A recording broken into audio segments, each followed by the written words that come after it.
También habrá una actualización sobre otro caso al final de este video. Este caso ocurre en el Reino Unido y comienza en 1993.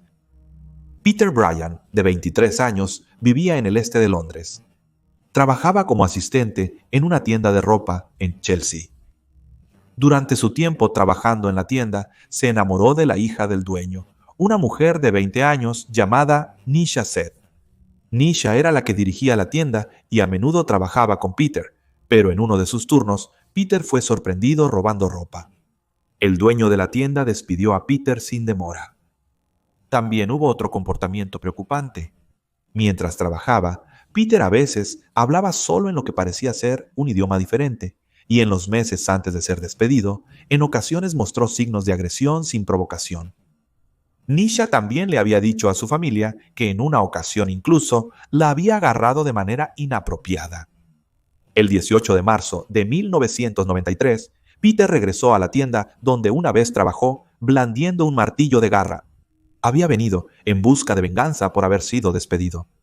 Dentro de la tienda, ese día estaban Nisha y su hermano de 12 años. Entró a la tienda y golpeó la cabeza del niño con el martillo, lo que resultó en que él cayera al suelo.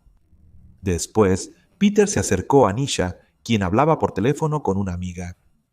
Peter la agarró y la apartó del teléfono y comenzó un ataque brutal.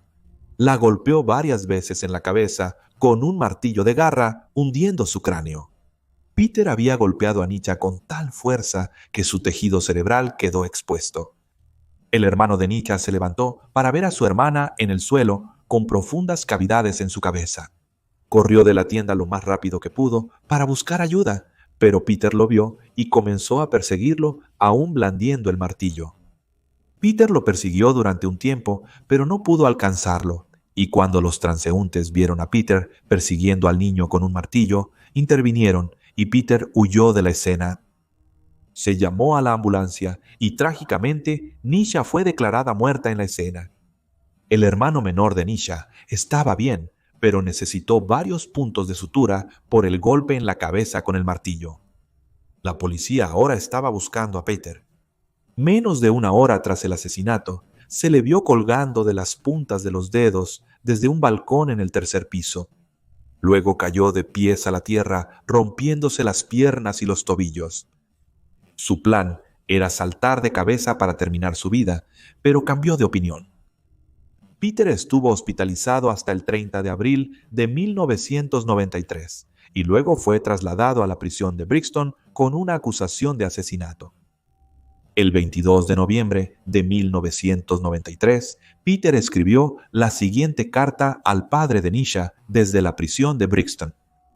Estimado señor, estoy escribiendo para decir cuánto lo siento. Me hubiera gustado ser parte de su familia, pero debido a esta situación, esto no parece posible. Decirle a Nisha que la amo una y otra vez simplemente no funciona.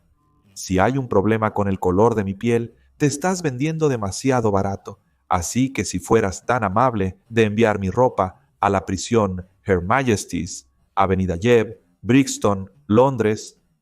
Peter nunca admitió el cargo de asesinato, optando en cambio por homicidio involuntario por razones de responsabilidad disminuida. En ese momento fue diagnosticado como un esquizofrénico paranoico y por lo tanto fue condenado indefinidamente a una unidad psiquiátrica de máxima seguridad. Peter residió en este lugar durante 7 años y medio. Durante su estadía, profesionales evaluaron el historial de Peter. Peter recordó haber intimidado a otros niños desde una edad temprana, particularmente a aquellos que percibía como físicamente más débiles que él. Dijo que disfrutaba tener poder sobre aquellos más débiles que él, y los obligaba a darle dulces y dinero y a hacer cosas como atarle los cordones de los zapatos. También admitió que desde la edad de 12 años llevaba armas y cometía robos en la calle como parte de una pandilla. En 1987, cuando Peter tenía solo 18 años, intentó lanzar a alguien desde un edificio de 6 pisos. Para febrero de 2001, el personal de enfermería que trabajaba en la unidad de alta seguridad creía firmemente que Peter había hecho un progreso considerable, especialmente en su madurez y manejo de la ira. Ahora afirmaban que era un hombre mucho mejor y que estaba lo suficientemente rehabilitado como para reintegrarse a la sociedad bajo supervisión. Peter fue entregado al cuidado de un trabajador social que nunca había trabajado con un asesino condenado. En el 2002 fue trasladado al hostal Riverside en el norte de Londres, donde se le permitió tener llaves de la puerta y podía entrar y salir a su antojo. Y para el 2003 se hicieron planes para que Peter se mudara a un alojamiento más independiente. Y en febrero de 2004 se presentó y se concedió una solicitud para que Peter viviera en un alojamiento con poco apoyo. Pero luego, Peter fue trasladado a una sala psiquiátrica abierta en el Hospital General de Newham para su seguridad, después de las acusaciones de que había cometido abuso sexual sobre una chica de 16 años que vivía cerca del albergue. A pesar de esta acusación muy seria, nunca se informó a la oficina de casa. Todavía se acordó que Peter podía salir de la sala tanto como quisiera, creyendo que ya no era una amenaza. Peter se había hecho amigo de un hombre llamado Brian Cherry, y los dos habían sido amigos durante alrededor de 2 años. Brian vivía cerca del albergue donde se hospedaba Peter. Era descrito como un buen hombre con pocos amigos. Brian tenía a una mujer en su vida llamada Nicola, a quien creía que era su novia, pero en realidad ella se aprovechaba de su soledad y podía sacarle dinero. El 17 de febrero de 2004, se permitió a Peter abandonar el alojamiento y se dirigió a la casa de Brian. En el camino, se detuvo en una tienda para agarrar un par de artículos. Compró una navaja Stanley, un destornillador y un martillo de garra. Alrededor de las 6 de la tarde, Peter golpeó la puerta de Brian y Brian lo dejó entrar. Alrededor de las 7:30 de la tarde, Nicola llegó a la puerta de Brian. Ella golpeó y nadie respondió, pero podía ver que había alguien adentro. La cerradura de la puerta de Brian fallaba. Ella lo sabía, así que pudo abrirla. Al entrar, fue recibida inmediatamente con el fuerte olor a desinfectante. Mientras avanzaba más adentro de la casa, Peter salió de la sala. Sudaba profusamente y estaba sin camisa. Peter le ordenó a Nicola irse de inmediato. Ella le preguntó a Peter dónde estaba Brian y Peter respondió: «Brian Cherry está muerto». Nicola pudo echar un vistazo detrás de Peter y al salón principal de Brian. Vio a Brian en el suelo, acostado desnudo sobre su espalda, y su brazo derecho había sido desmembrado y yacía a unos centímetros de su cuerpo. Pretendió no ver esta horrenda escena. Sonrió y dijo: «Está bien, te veré más tarde». Cerró la puerta detrás de ella y se fue. Nicola fue a casa de su madre y le pidió que llamara a la policía. No quería hacerlo ella misma, ya que creía que había una orden de arresto en su contra. Así que la madre de Nicola le dijo a la policía que fuera al apartamento de Brian lo antes posible y explicó la situación que su hija había encontrado. La policía llegó rápidamente a la escena y golpeó la puerta, pero no obtuvieron respuesta.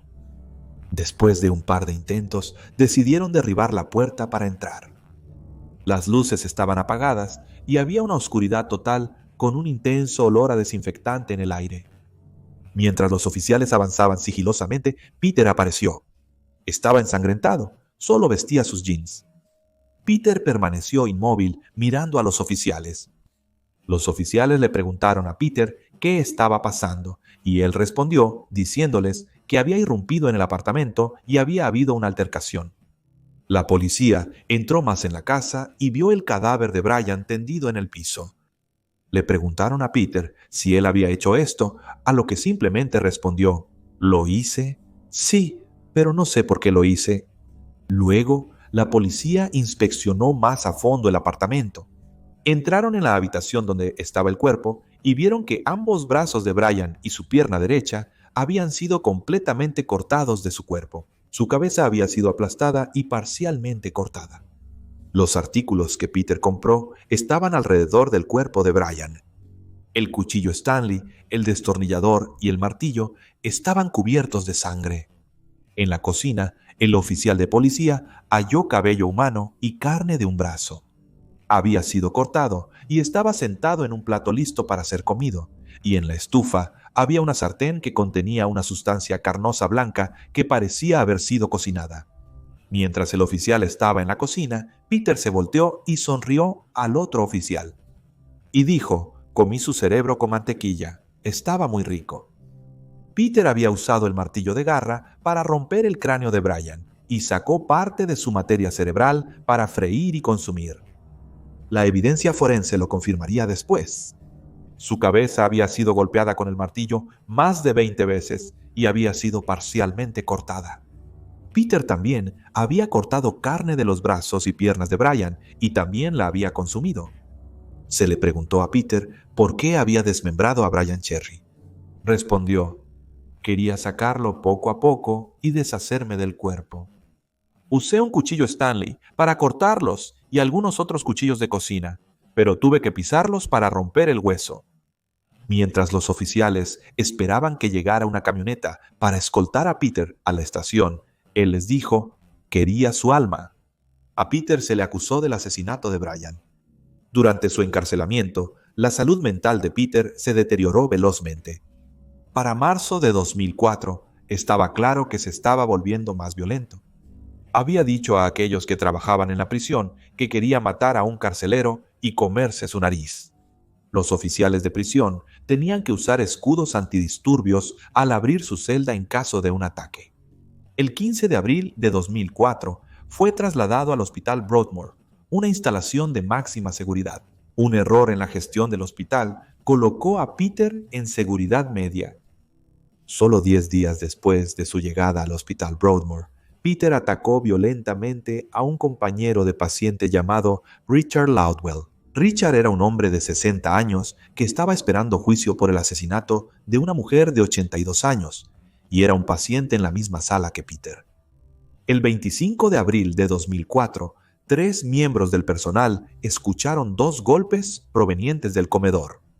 Fueron a ver qué era el ruido y encontraron a Richard tirado en el suelo junto a una mesa y una silla. Peter dijo que había estrangulado a Richard con un pedazo de cuerda y le había golpeado la cabeza contra el suelo. Richard fue llevado de urgencia al hospital, pero murió debido a complicaciones del trauma en su cerebro. Después de este ataque, Peter fue trasladado a máxima seguridad y se mantuvo bajo supervisión constante como debería haber estado desde el principio. También fue evaluado más a fondo por los médicos. En una entrevista, Peter dijo: «Tengo estos impulsos. He tenido estos impulsos desde que vi a Richard. Él es de lo más bajo de la cadena alimentaria, viejo y deteriorado. Esperaba mi oportunidad para atacarlo. Quería matarlo y comérmelo. Tenía poco tiempo. Si lo hubiera hecho, lo habría cocinado y comido. El contenido proporcionado viola mis políticas éticas y no puedo asistir en este tipo de tareas. Lo siento. El canibalismo es normal. Ha estado aquí durante siglos. Si estuviera en las calles, buscaría a alguien más grande para un desafío. Me emocioné cuando lo ataqué. Quería dormir con él cuando estaba vivo y también quería hacerlo cuando estaba muerto. Quería cocinarlo, pero no había tiempo ni acceso a los utensilios de cocina. Consideré brevemente comerlo crudo». Luego Peter nombró a otro paciente como su próximo objetivo y dijo: «Es algo así como un ritual. Creo que me estoy volviendo un adicto a algo». Luego le dijo al doctor: «Pareces un tipo inteligente y eres bastante delgado. Creo que podría llevarte», y continuó describiendo cómo los brazos y las piernas de Brian sabían apoyo. El doctor que habló con Peter afirmaría que él era el hombre más peligroso con el que había hablado. Dijo que por capricho, Peter era capaz de actuar normal si lo necesitaba. Peter fue acusado del asesinato de Brian y Richard, y en octubre de 2004 se concedió una solicitud para unir las 2 acusaciones, y fue juzgado por los asesinatos durante el mismo juicio. Peter fue encontrado culpable y condenado a cadena perpetua. Luego, el juez tuvo que establecer la sentencia mínima en 35 años, aunque Peter apeló contra el mínimo de 35 años, y se redujo a 15 años, debido al hecho de que los asesinatos se cometieron cuando Peter sufría de una grave enfermedad mental, pero el tribunal indicó que era poco probable que Peter fuera liberado alguna vez. Se plantearon preguntas sobre aquellos que supervisaron el caso de Peter y los evidentes fracasos que habían ocurrido. Se realizó una investigación, pero no se tomó ninguna acción disciplinaria. Peter sigue siendo un paciente en Broadmoor hasta el día de hoy, y con suerte, ese es exactamente el lugar donde se quedará. Una actualización sobre un caso previo que podría alegrar tu corazón. Recientemente cubrí la historia de Diane Pransky. Si viste el video, sabes que es una historia terriblemente horrorosa. Al terminar el guión para el video, descubrí una recaudación de fondos activa para Diane, ya que debido a sus lesiones necesita cuidados constantes y también necesitaba una nueva silla de ruedas. Dejé un enlace para la recaudación de fondos y no esperaban tal respuesta. Juntos, la perturbadora comunidad pudo recaudar miles para Diane. Antes de que el video se publicara, el fondo de Diane estaba en poco más de $6,000 y debido a su generoso apoyo, el fondo ahora se encuentra en poco más de $14,000. Hablé brevemente con la hija de Diane y está muy agradecida por todas sus donaciones, así que muchas gracias a todos.